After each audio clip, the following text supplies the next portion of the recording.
Hey everybody, this is Dylan. Hey, today I'm making a quick video on a couple of my setups that I like to use for sea bass and yellowtail.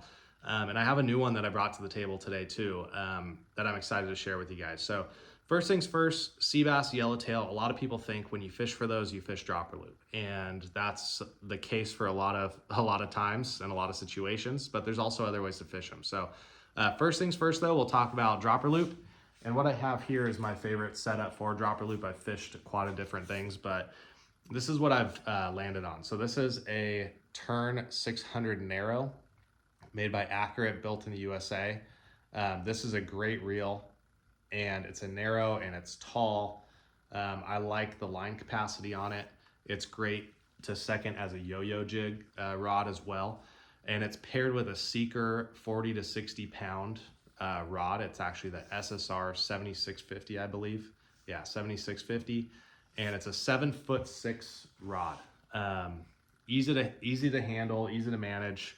I like 8-foot rods typically, but I made an exception for this one and went down just solely due to the nice tip on this. So this rod has tons of backbone. It seems pretty beefy in the hand. I think mostly due to this longer X grip handle.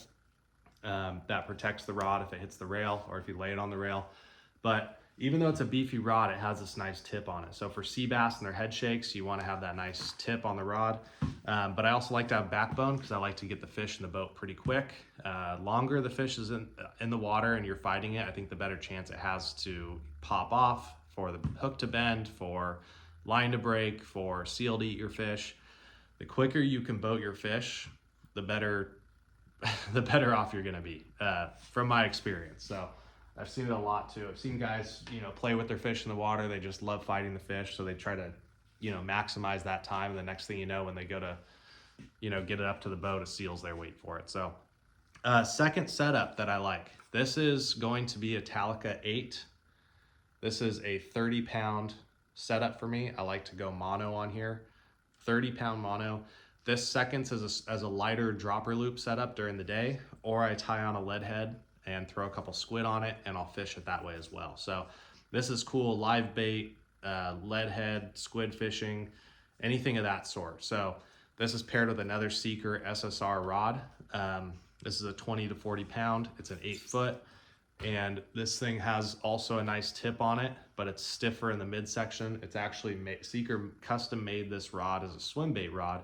And I have found that it does really well fighting yellowtail, sea bass, and even tuna. So the 2-speed rod when you get into a pinch, or a 2-speed reel when you get into a pinch and you need to crank down on a fish because he's playing around for too long, is really nice to have. Don't use it at the islands too much, but if you need it, you can use it. Now the third one that I like, and I got into this kind of fishing more frequently this year because we did make a lot more squid this year and we had plenty to fish.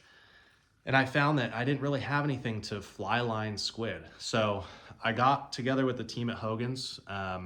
They have a great tackle shop, and Breck and Steph and everybody who works there is a wealth of knowledge fishing wise. Not only when it comes to what kind of gear you need for the type of fishing you're doing and what kind of fish are biting at that time of year, but they also understand tackle and they understand the gear that you need to make the tackle fish the best way that it can. So got together with Hogan's, and we were able to pick out a blank black steel Seeker rod. I think this is a 15 to 30 pound rod. So it has a nice tip on it so I can cast. You almost think of it like the old school guys think of it as like an anchovy rod. So I got a small Shimano Trinidad 14 on here with braid, so it's also a kelp cutter rig.